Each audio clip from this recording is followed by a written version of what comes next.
जब तेराम ब्याही घर आए।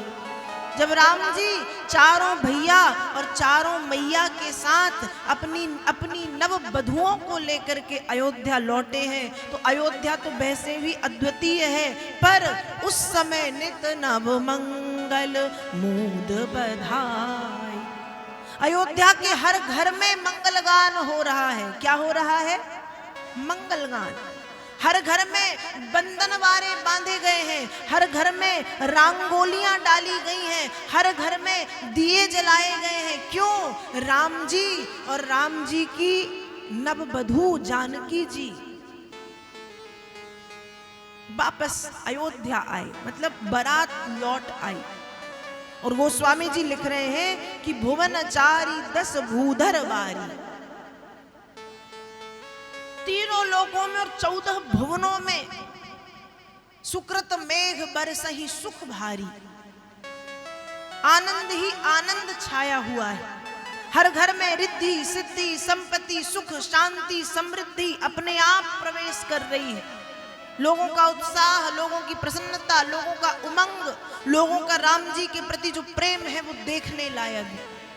जब राम जी वापस अयोध्या लौटे, जब राम जी वापस आए हैं, बड़ा सुहावना समय, बड़ा सुंदर समय, बड़ा सुखद समय था जब राम जी विवाह करके लौटे हैं। बारात जब अयोध्या वापस आई, नगरवासियों ने, तीनों माताओं ने मिलकर के राम जी का, चारों भाइयों का और चारों नववधुओं का खूब खूब स्वागत किया।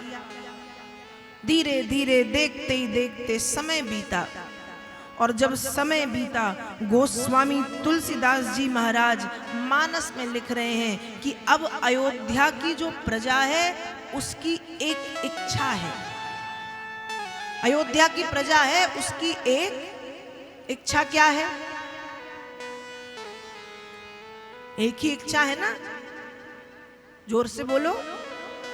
हमारे रघुराज राजा बने। तो गोस्वामी जी लिख रहे, सबके उर अभिलाष अस कहहि मनाई महेश, आप अछत जुबराज पद राम ही देऊ नरेश। पूरी की पूरी प्रजा की एक इच्छा है अब, और इच्छा क्या? कि सबके उर अभिलाष अस कहाँ ही मनाई महेश। सब किसको मना रहे हैं? महेश, मतलब भगवान शंकर से सब प्रार्थना कर रहे हैं कि प्रभु ऐसी कोई कृपा कर दो कि अब राजा दशरथ राम जी को राजा बना दे। दशरथ जी अब राम जी को राजा बना दे। हम राम जी को राजा राम के रूप में अब देखना चाह रहे हैं। और राजा दशरथ जी के कानों में ये बात पहुंची है, और जब दशरथ जी के कानों में ये बात पहुंची तो दशरथ जी की प्रसन्नता का ठिकाना नहीं। दशरथ जी की प्रसन्नता का ठिकाना नहीं, क्योंकि याद रखिएगा, एक माता पिता के जीवन का सबसे सुखद क्षण वही होता है जब माता पिता से अधिक नाम उसकी संतान का हो। तब याद रखिएगा, जब बच्चे छोटे होते हैं तो बच्चों को पिता के नाम से जाना जाता है। जाना जाता है, क्या कहा जाता है?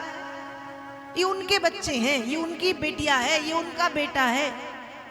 लेकिन एक पिता के लिए वास्तव में गौरव का क्षण तब होता है जब बच्चों के नाम से पिता को जाना जाने लगे।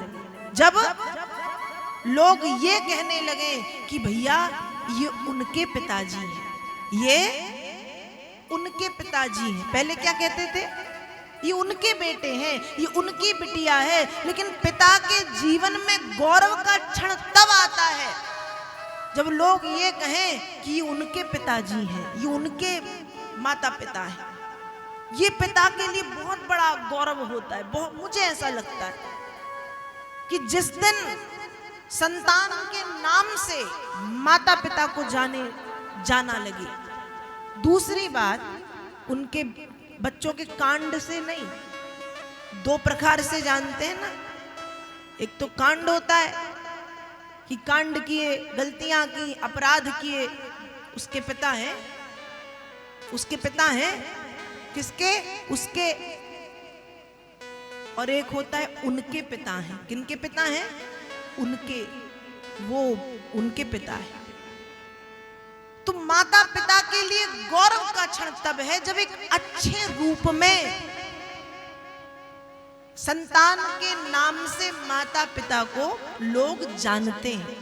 तो आज राजा दशरथ जी ने देखा कि पूरी प्रजा की इच्छा है कि राम जी राजा बने, और दशरथ जी इतने खुश हैं। खुश होने की बात ही, दशरथ जी मतलब सोच रहे हैं कि मैं राजा हूं, मैं राजा हूं। राम को तो अभी लोग ठीक से जानते भी नहीं, मतलब राम का स्वभाव दूर से ही जानते हैं ना। मैं तो इतने वर्षों से राजा हूं, उसके बाद भी राम में ऐसा कौन सा गुण है कि प्रजा चाह रही है कि शीघ्र बिना विलंब किए हुए मेरा पुत्र राम राजा बन जाए।